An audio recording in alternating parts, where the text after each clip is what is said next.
Speaking Dude, of, if we could get fucking Fieldy on this shit, hell yeah. what if? Yeah, I suppose we should jump into Fred Durst then. This is the last Fred Durst Friday. This is momentous. That's crazy. I guess we should save that discussion for when it starts. But Yeah. Okay. Yeah. I have a story for this episode though. Coincidentally, I heard a Fred Durst story today.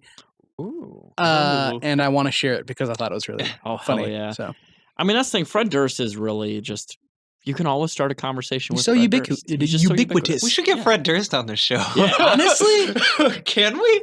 I don't know if he listens to all of the stuff we said about him. He has to have a real good sense of humor about himself, which I feel like he kind of does. Probably does. I mean, well, you got to think about it. He's worth like $15 million. He should have a little bit of self criticism about himself, and you should understand that like.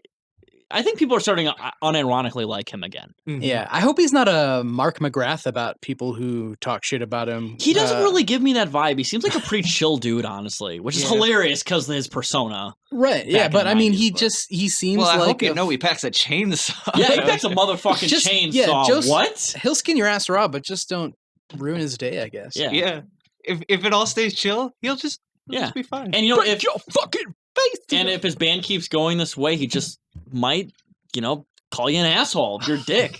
Hey, and would he be wrong? Yeah, no. Man, fuck you. Man, fuck you. I love how every time I do that, it becomes like more like squeaky crack. Voice.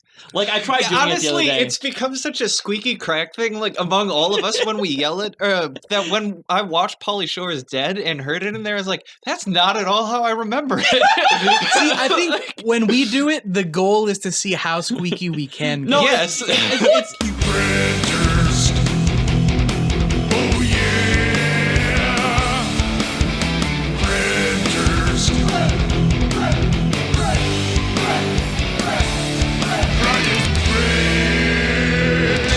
Well, hello and welcome everybody to a very, very special episode of the Cage Fight Podcast. Oh God, it's so special. Because this is not only special for the reasons that the rest of the series was special, but this is special even within that series. So you know what time it is.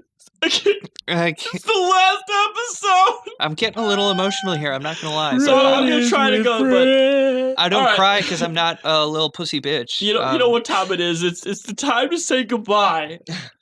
So you know what? Crack open a nice, refreshing glass of wine, because we're gonna get drunk talking about all these Fred Durst side projects that we're gonna miss. Because on this episode, we are gonna be reviewing the grand finals contestants in Fred Durst Friday. The very last. And those are Bleed and the Woodstock 99 performance. Whoa! And Let me be the first to say... And exactly. And once again, I'd like to give a couple moments of silence to some of our losers. So, first loser was Here We Are, Champions. How will I ever forget this song, frankly? It's so good. And frankly, we need to talk more about Kevin Rudolph. That's true. He's really good. I think about that song a little bit too much. And I think we can all agree that that song should be here today. Why are that and Get Naked the two that I think about the most? Yeah. Well, because they're just the best. We Are the Champions, overplayed, overdone at sports stadiums and stuff. Start putting in Here We Are the Champions. The Champions. Yes. Let's make that a cultural touchstone. Yes, let's do it. Let's absolutely do that. And that lost, of course, to our grand final nominee here, Bleed. Some other losers, the CarMax commercial, which was funny, but it did go up against once again the winner of that part of the bracket, Bleed, because Bleed is just better. I'm sorry, that was tough. The eHarmony commercial never. You know what? We never got off. Yeah, we never even actually saw it. We just read an article about it. And it could never spread its wings and fly. That was a huge handicap for the commercial. It was kind of doomed from the start, just based on that respect. Zoolander cameo lost the initial cameo because he's only in it for 2 seconds, but also Zoolander is much better than the winner of that one, which also lost eventually. Pauly Shore is Dead, which... Yes. Might be the most racist thing to ever be in this bracket. Yeah, and which makes me regretfully say it's probably one of the best movies I watched this year. Exactly. Fuck. Zoolander, not a worse Fred Durst movie, but a much better movie. Yes, exactly. Yeah. Next one let's hear is All in the Family, which went pretty far until Should it be lost in the to finals, Bleed. in my opinion. So needless to say, though, All in the Family did have a very admirable run, but eventually lost to Bleed. Fuck you. Yeah, because it's all in. Well, it lost anyway, so it doesn't matter. That's true. And after that, of course, All in the Family beat Outside, which, I mean, Outside. I'm looking in, and that song fucking rocked. All right. Yeah. Every time I listen to Stained, I put on my devil horns. I drive up to the courthouse where I lost custody of my children for the first time, and I'm just ready to fucking rock with Aaron Lewis and Mike Mashak, dude. You know, every time I hear that story about how they like just wrote that song in the dressing room before they went out on stage, I'm thinking this song sounds like it took years to perfect. Yeah. Yes. I feel like Aaron Lewis took all of his heartache and his pain and put it in that song that it took 2 minutes to write. You know, and I really relate to that one because inside I'm ugly. I'm ugly like him. And you know, Jess, I can see through you. yeah. I can see who the real you is. Oh yeah, I've been taking the invisibility and pills. I can also see your true colors. And I mean, your true colors are very nice right now. And thank you. you know, I don't agree with Aaron Lewis on a lot of things, but I will say I do agree that he's pretty fucking ugly on the outside. Yes. No offense. Well, actually, offense to him in particular. Yeah, so much offense. And the next one listed here, Long Shots, which also didn't get a chance Oh, to shit, I forgot get about on to the Long next round. It didn't win, just like Frankly, it was a better Jasmine movie than Plummer. Population 436, Yeah. but I had to go with 436 because Yeah. I felt it showcased Fred Durst. and it couldn't get through the next round, just like Jasmine Plummer couldn't because she lost to the grand finals of that game, which is very unfortunate because I'm sure she's a very lovely person. And the winner of that one, that once again did not beat the grand finals winner of that seed of the Woodstock 99 performance, was Population 436. Rest in peace. Forever to be remembered as that movie about that town where they... Yeah, Wicker Man Jr. Yeah, That Wicker Man town where Jr. everyone had a southern accent, even though it took place in North Dakota. Yeah. I think it came out the same year as Wicker Man too. Now thinking, I think it about did, Was actually, Wicker yeah. Man 06 or 07? I think it was 06. 06. Okay, yeah. Then Population 436 was 06. I remember. And also, we have to admit, it was the best performance acting-wise that we saw out of Fred Durst here. Mhm. Yeah. Well, he didn't say any like homophobic slurs in it. Like His he voice did, didn't crack at in the all other either. ones, but So, I'd like to hear him say faggot more. It turns me on. I bet it does. I bet you just want Fred Durst to choke that's actually you. Jess's ringtone. It's kind of weird. I bet you want late 90s Fred Durst to just slam your ass and just choke your fucking throat and call you a faggot. Yes. Yep. That's what I'm dying That's, for, baby. And spit in That's your the mouth. dream. Ah, Jesus fucking Christ. Next list here is the Fred Durst Dump, which also didn't succeed there. Mhm. Very sorry. Apologies to the Fred Durst Dump, but it didn't even win the contest it was in initially. Well, no, it That's- did win the contest. It's just true, it they didn't just- get named that. Yeah, it got So it short-shrifted. technically lost because fuck whoever decided to not use that. You know, name. that's the thing, right? We're true believers in the people's democracy. Yes. And the people should get to choose these things. And city government of Austin's like, no, listen, we're not going to let you name a dump after Fred Durst, and we're also going to have our mayor go to Cabo San Lucas while we tell everyone here not to leave their house and starve to death while we don't give you any money. Yeah. So Austin's a great place. You know, Yeah.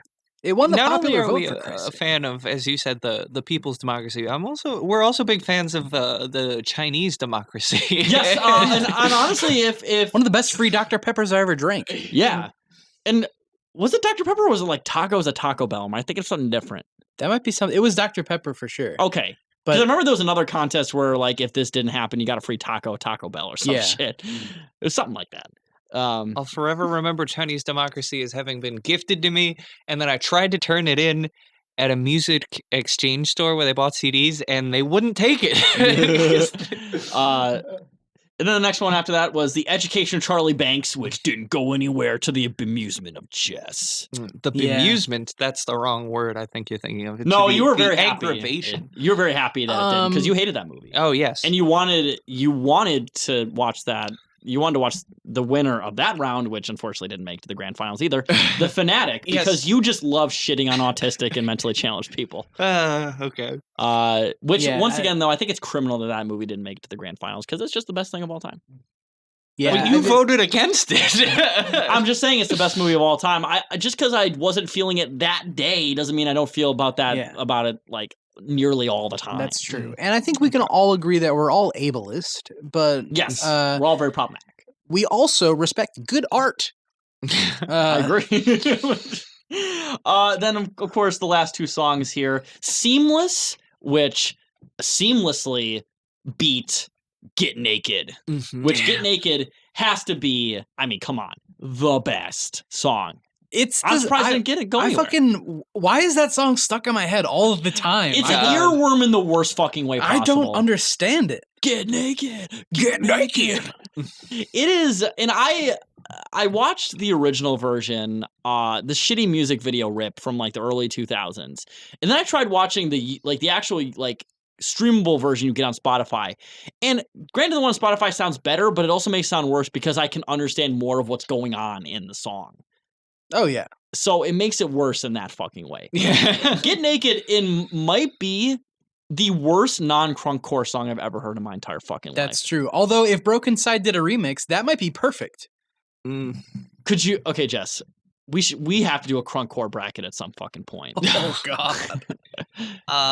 Imagine listening to fucking what Breathe Carolina and Broken Side and Blood on the Dance Floor and hey, Blood on the Dance Floor would fit with the pedophile bracket. Or like I Set My Friends on Fire. Like oh God, Jesus, that's rough. I didn't know about the whole Blood on the Dance Floor pedophile thing. I just knew them as like a god awful band. I didn't know that until recently when Dave. Oh, are you serious? Me. Because like yes, I was in high school and people were talking about Davi Vanity being a pedophile. Yeah, I remember because when I found out, I still thought that was the second worst thing he ever did. But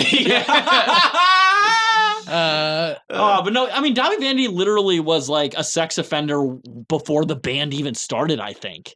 Yeah, that's how he got the name off the ground. That's how the blood got on the dance floor.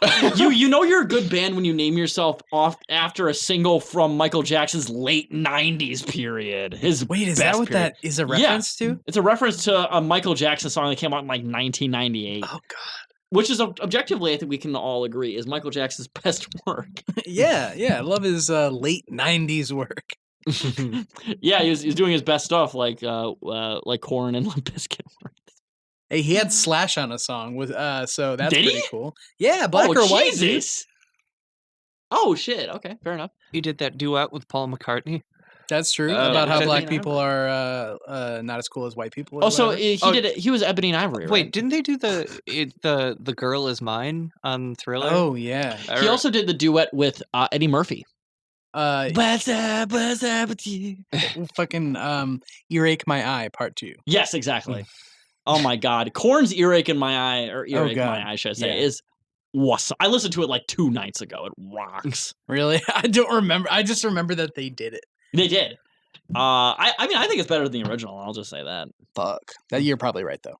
It's just and also like we've made fun of All in the Family for terrible instrumentals, but that song has like some of the most banging instrumentals on that whole album. It's pretty good. I like it.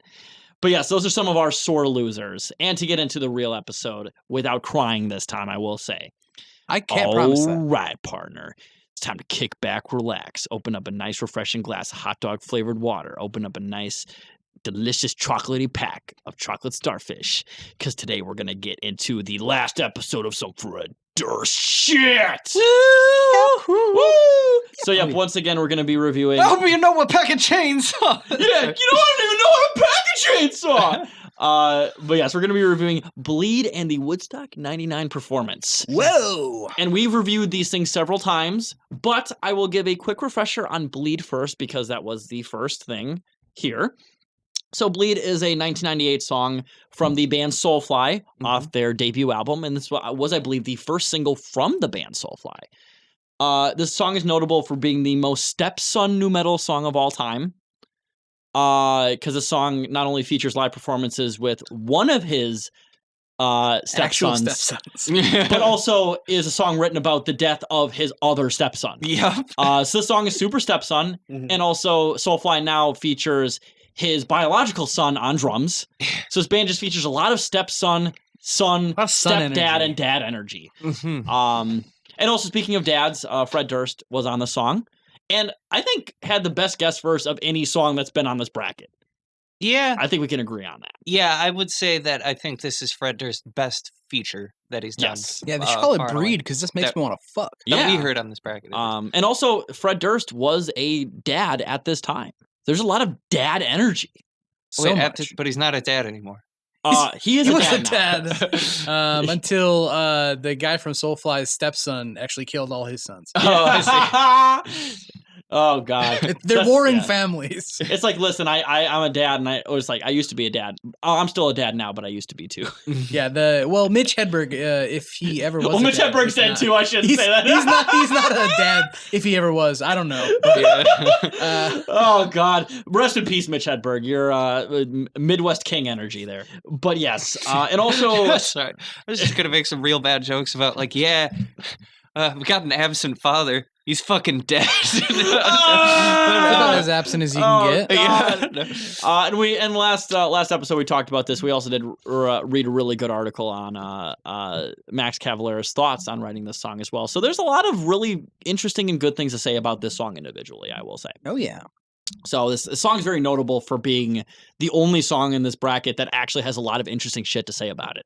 I mean, except for Get Naked, which has to be probably the smartest and most well-researched song of all time. Yeah, it's I mean, it takes a certain level of intellect to really get some of the nuance of it. Yeah. But It takes a certain amount of IQ. Which is to why understand. we went through the whole thing line by line and analyzed it. Yeah, in the and then original never episode. listen to it again. Well, no, I think you listen to it in your head because it stays rent-free in your head. It does. I've heard it.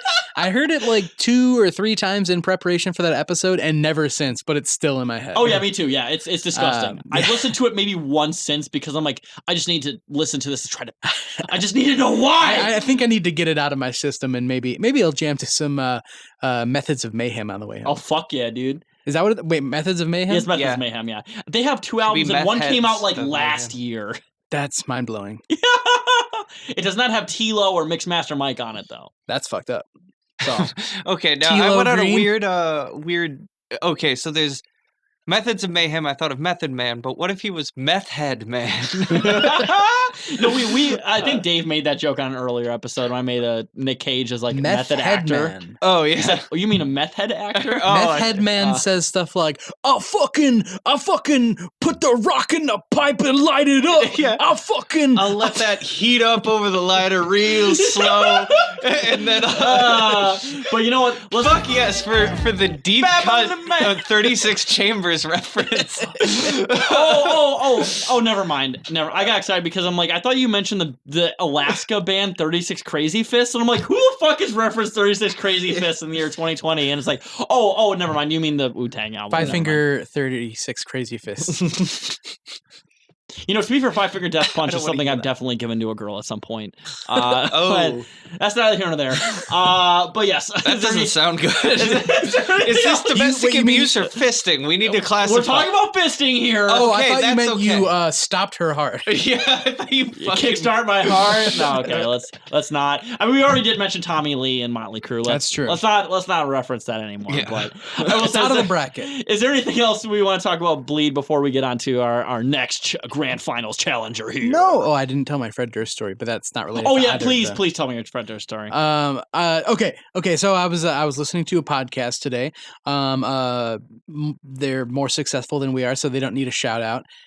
And this is more relevant to our podcast than theirs. Yeah. So they were telling a story about how they were at a restaurant, and all of a sudden this guy with a briefcase walks in, and they start like pushing a bunch of tables together, right? And then all of a sudden, it's in walks Fred Durst and his entire family, and the guy opens a briefcase and it's a backgammon board. And Oh. Fred Durst and this guy proceed to like sit there and play backgammon while Fred Durst's family has like Sunday dinner, and they don't acknowledge them at all. What the fuck? So I legit thought you were gonna reference the music video for "Take a Look Around" Oh, no. from Limp Bizkit, because that's very reminiscent of that music video. Maybe he thought of it when he was fucking ignoring his children to play backgammon in a restaurant for some reason. Anyway, but that's your Fred Durst dinner story for the final Lovely. episode.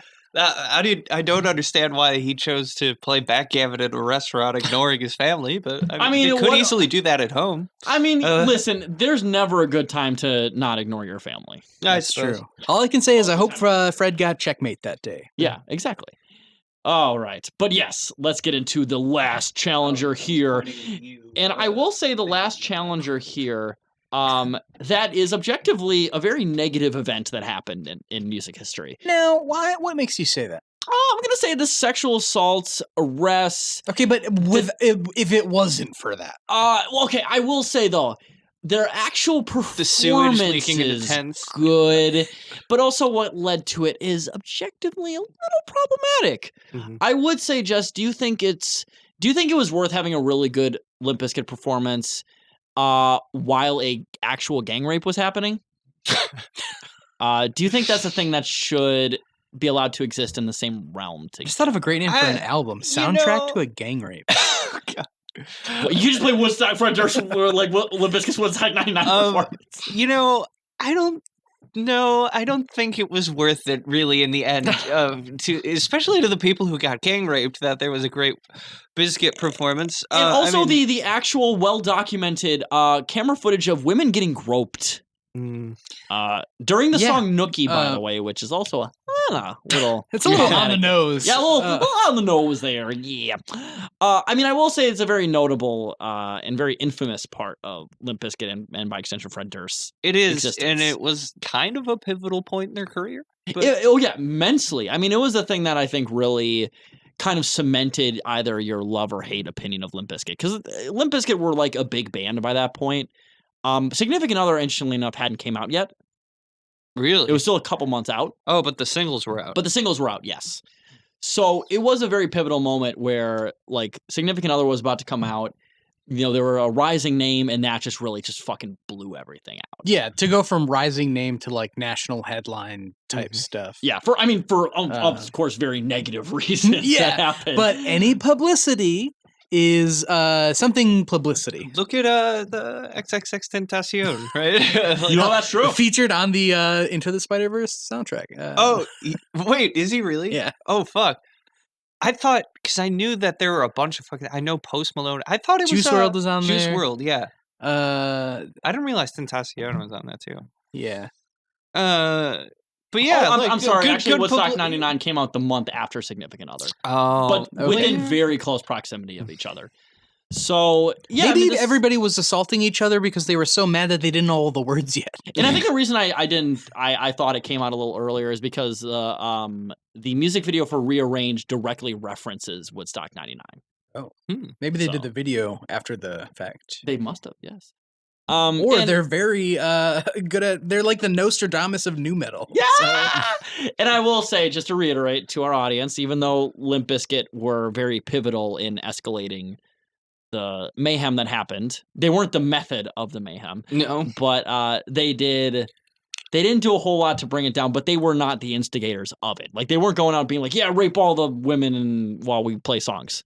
That wasn't happening. But at the same time, they did. Not that I know of. They did not help the situation at all, I will say that, especially during break stuff, which I think is still, I mean, when people think of Woodstock 99 and Limp Bizkit, they think of break stuff immediately. Yeah. Because that was when things really got off the fucking rails. Yeah, actually, fun fact, ever since that performance, every time they perform break stuff now, they actually change the lyrics to be build stuff. Yeah. Build back better build stuff. Build a community. God. Could you imagine Joe Biden listening to Limp Bizkit? Oh, fuck. It features Bob the Builder. Joe Biden comes out and plays break stuff on his phone on International Fred Durst Day. Oh, Jesus fucking Christ. You know, listen, Jack, it's just one of those days. It's just one of those, there's been malarkey in this day. Oh, God. From tip to taint. You know what? Woodstock 99 and Limp Bizkit's a big fucking deal. That's an old head reference from Joe Biden. Yeah, that's terrible reference. And also, to be fair, Limp Bizkit did not learn their lesson because 2 years later, an Australian teenager was stomped to death during a mosh pit at a Limp Bizkit concert. But that time they did tell the audience to do it. Yeah, like, hey, if you're an Australian teenage girl, you're gonna get fucking stomped out tonight. Full disclosure. Just one of those days where you want to get stomped down. Hey, at least it's not like what Randy Blythe actually did, like directly kill the guy, albeit accidentally. Yeah, he pushed a stage diver off stage. Like, that's true. Like every punk musician has ever done. That's true. Henry Rollins has done that 1,000 more times than Randy Bly will ever do. Mhm. And Henry Rollins has deliberately killed people. And that's fine to me. Yeah, what his friend that got killed in Venice, he was the one who actually did it. Yeah. So- Oh, okay, wait. We got back on topic, then immediately went off topic. So, like, let's bring it back. So Okay, Fred and- Dong's first Freddy. And also, I will say some more things that does give Woodstock 99 some more infamous cred. We did talk about how it was a literal open toxic sewage pit. That's true. The Fred Durst dump. On With, an airfield Mhm. that was tarmacked in with 100-degree fucking weather with no shade, and just poo and piss everywhere. Poo and piss and bad quality water. What was in the water again? It was PCBs and lead. Oh, yay. And Lovely. boiling hot piss. PCBs that are carcinogens that are literally not allowed to be in any amount in like the water supply. I hear PCB and my nerd ass thinks perforated circuit board. but- Nah, And it stands it's for pre-crazy bacteria. Yeah, yes, there's some pretty crazy bacteria here. But yes, so just a toxic pit dump, sexual assault going on. So honestly, the gang rape and the rape and the groping is already terrible. But imagine that in a open fucking sewage pit on a tarmac getting raped, like the worst fucking shit in history. Yeah. Like Jesus Christ, like whoever that happened to is probably still in therapy to this fucking day. Yeah. Absolutely. Yeah, that's a life ruiner and certainly not worth it. No, Yeah. listen, I love Limp Bizkit, right? I really do. But Limp Bizkit is not worth listening to if it causes a lifetime of trauma. Yeah, Yeah. even if there was no sexual assault, I think in 100-degree weather on black tarmac with no shade, $8 waters and toxic sewage, it's still not worth it. I'm sorry. It ain't worth it. Like, Like you're living in conditions that even people who live in the slums of Mumbai would be like, dude, that's fucking ridiculous. yeah, like, Yeah, even to the most impoverished people, Woodstock 99 is a fucking tragedy. You're like in Kowloon, walled city in the late 80s. You're like, man, this shit's fucked, dude. Like, why would you go there? Yeah. Oh God, Jesus Christ. But yeah, I will say their performance is genuinely pretty good. Fred Durst is on his A game. The middle finger game once again of Sam Rivers is very weak. mhm. But true. Wes Borland's costume game is also on point, As usual. as usual. I do think the dynamic between Limp Bizkit is interesting because you have like 4 guys who are dressed completely normal. You have one guy who just dresses like a weirdo every time. Yeah. I just don't think it works very well. It is strange. It feels so weird that Wes Borland dresses like that. Like imagine the band Ghost if just like the drummer showed up in the but- fucking yeah. That'd be like if Slipknot, if ever, like only like not Chris Fenn's not in the band anymore, but Chris Fenn was in the band and he's the only one who's dressed up in like the long nose costume. It doesn't work. Yeah. Sean Crahan and the Unmasked Folks. I just don't think it works. I mean, don't get me wrong, like his costumes are great, but like, why is he the only one that dresses up? Like Sam Rivers literally comes out in a hoodie and like khaki pants every time. Yeah. They, Well, it's like they Wes Borland wanted to start a Kiss cover band, and the rest of them were like, "We got different things we want to do," but like he's like, "I already bought all the face paint," and like, yeah, Limp Bizkit's biggest blunder possibly is refusal to coordinate. yeah, Well, I think that also is kind of a strength of Limp Bizkit, and by extension, this performance, obviously, is that like they all do have their own style, and it all gels into the perfect mix of musical sounds. Yeah, I mean Limp Bizkit kind of represents America. It's kind of a musical soundscape. a lot of people who musical look melting different pot. and Well- come from different backgrounds coming together Yeah, to make new metal. Exactly. Like you have a guy from North Carolina who was in the military. You have Sam Rivers and John Otto who are like jazz trained musicians. You have DJ Lethal who's from Latvia. That's an interesting experience of an immigrant coming to America and being in House of Pain first, Shit, yeah. and then being in Limp Bizkit. And you have Wes Borland who's just the coolest motherfucker of all time. So very diverse. Who gets more residuals, do you think? House of Pain or Limp Bizkit? oh, definitely Bizkit. Oh, I'm gonna say House of Pain. Dude, Jump Around still gets played everywhere. Well, I mean, it did until COVID. But that's shut down it. That's everything. all they got. You know how much money that song makes? Because it plays at every single sports game. Yeah, but Every I mean, like, single sports game. When was the last time Limp Bizkit got played at nearly anything? And a shame. Tragedy. Actually, at every Bucks game, after the third quarter, they play the Behind Blue Eyes cover. Yeah. Well, all those residuals go to The Who, unfortunately. Yeah, that's true. Even though it's a cover Yeah, and Limp Bizkit made it. And well, to be fair, Limp Bizkit only gets the residuals from the L and like the speak and spell part of that song. Fuck. But no, I mean, I do think that Jump Around probably just gets more I mean, that song was in fucking Kiss of Death. That's true. I mean, come on. That got Well, more Kiss of Death, it residuals. was slightly more relevant because that movie came out in like 95. That movie got more, like, that song more residuals than anything Limp Bizkit has ever been in, unfortunately. I bet. Okay. All joking aside, though, I don't know. I feel like that's a question that we would have to do some significant research on. But I do think that Jump Around. Research. Yeah, some significant other research for the show. But yes, I will say, once again, Woodstock 99, trigger warning if you guys do want to watch it. There is actual sexual assault that happens filmed on camera. Oh, yeah. So it's a little heavy.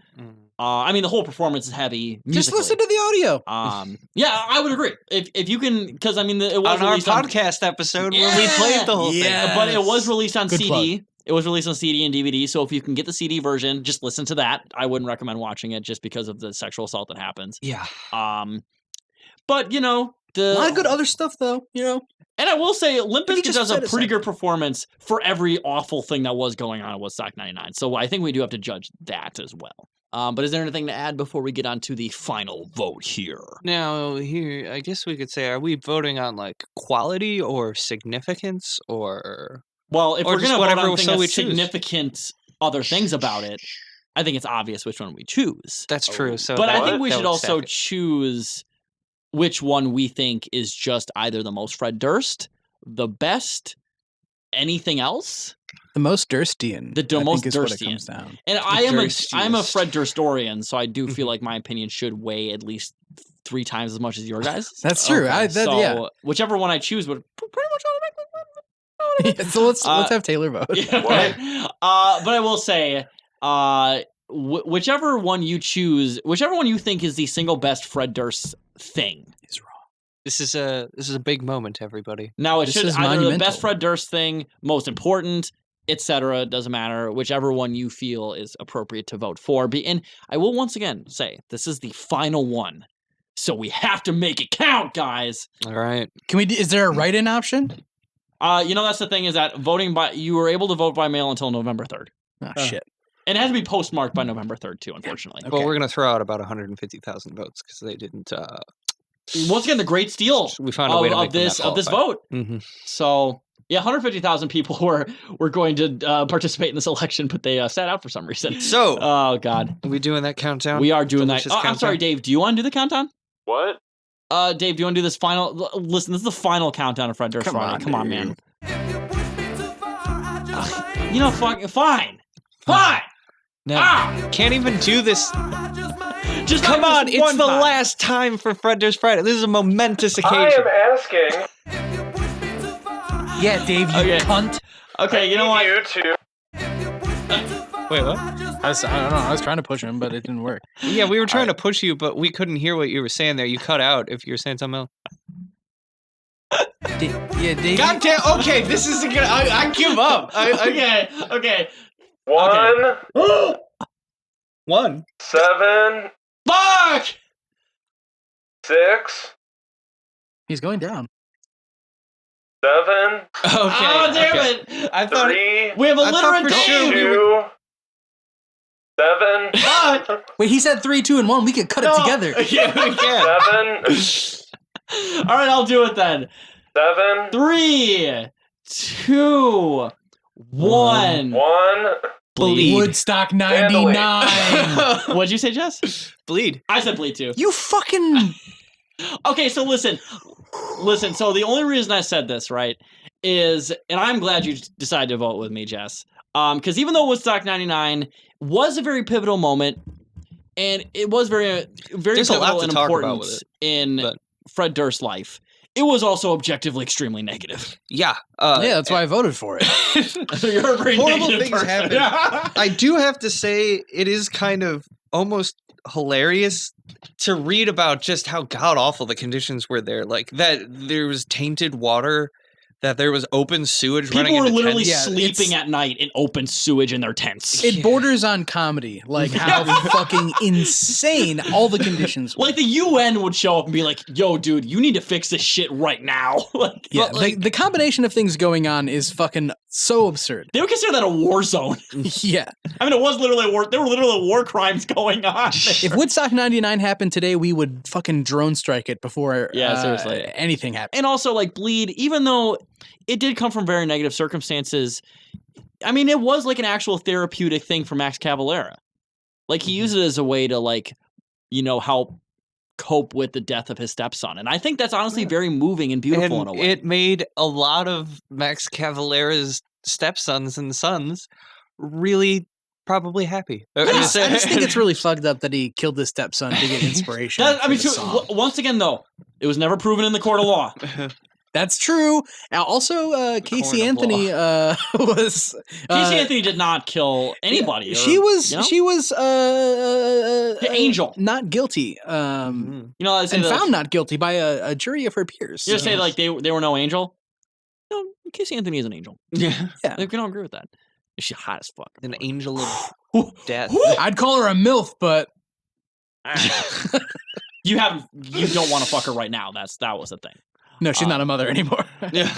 Oh, like that. Yeah, duh. Well, I mean, I don't know. She could have had a child in that time frame. That's true. Casey Anthony, if you're listening, I'm ready for number 2.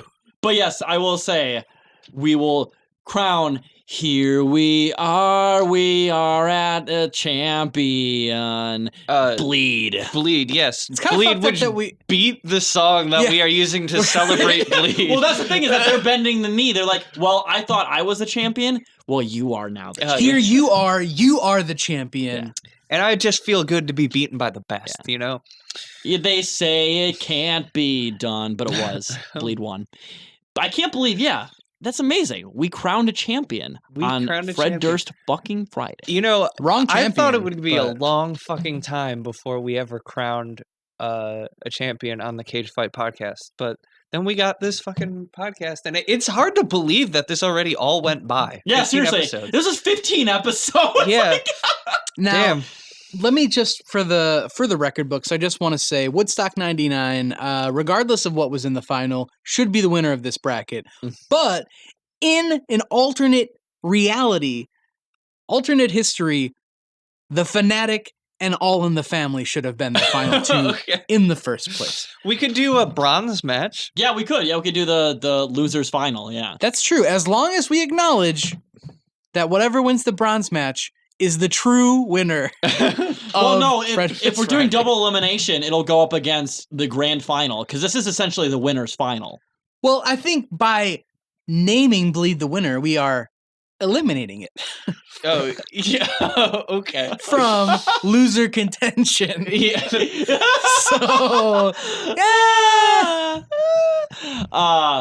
But yes, I honestly can't believe we're done with this. This is fucking wild. We actually finished a whole ass bracket. it's been a wild ride. It's been unbound. Insane ride, folks. I think we're gonna, after this, take a short little break from doing bonus episodes, but fairly soon we are going to start doing these bonus episodes like Fred Durst Friday here as Patreon exclusive content. So if you like what you hear and what we've done for you, throw us some money on Patreon and you'll be able to hear even more bonus content episodes like this one here on Fred Durst Friday. We will be doing and that's where I'm going to cut in whatever the next bracket is when we decide what it is. So Taylor and I will be doing monthly cake farts. I just came up with an idea. We do monthly cake farts. Yeah, that's the idea. What if we came up with multiple bracket ideas and put it to a Twitter poll where people can vote on it? That's a good idea, actually. And then we do that one. Because then the people are listening to what they want to listen to, I guess. Yeah. Unless they're fucking stupid. Hey, Twitter followers, read a book. Yeah, read a fucking book. God. But yeah, so Do the novelization of yeah. The novelization of Oh my Woodstock God, what if we 99. did a of Pauly bracket Shore of- is dead. What if we did a bracket of novels we had to read? That would Oh be sick. God, we should only do like shitty YA novels. Yeah. Yeah, because those are the only novels that I can read in a week anyway. So. You know what we should do? We should do a reading series of both Ready Player books. Oh God. A Determine which bracket is of just better. Ready Player 1 and Ready Player 2. Yeah. Oh God, but is there anything else to add before we officially end Fred Durst Friday? Rest in peace to all the losers. You played hard out there. Yes, and I will say, no matter what, and we want to reiterate this, even though Fred Durst Friday may be gone from your feeds, it will never be gone from your hearts. Yeah, and I Or your butts. it won't be gone from your heart. And I do have to say also, I hope this was enlightening to you about the career of Fred Durst. It certainly was to me. I was not aware of Oh, yeah. all of these I mean, shit, there were a lot of things I had to look up, and I'm like, wait, that's a thing? Yeah. So hope you learned something, and please stick around for the next extra special bonus bracket type thing. Yeah, and we're Cage Fight Pod on Twitter. We're actually collecting pictures of our fans' buttholes to put a collage together. If you just want to just DM us that picture. And once again, we're not doing Please an don't Austin do that. Jones thing. They're not underage. They're No. of age buttholes. legal, but well, actually, the collage / calendar is called Legal Buttholes. Yes, 2021, collage so- of chocolate starfishes. Yes, I am And, going to hate when I open up the fucking DMs for this for the rest of time when people randomly find this episode and listen to it. I'm sorry, Jess is too elitist to enjoy a good butthole. Yeah. Look, I like a good butthole, but I don't just want them popping up in my DMs. When I want to find a butthole, I'll go I search love it. an unsolicited butthole. Oh, If okay. it's a good one, then it's fine. Okay. I actually signed up for a new app where they're Only supposed to buttholes? message you first. It's called Bumhole.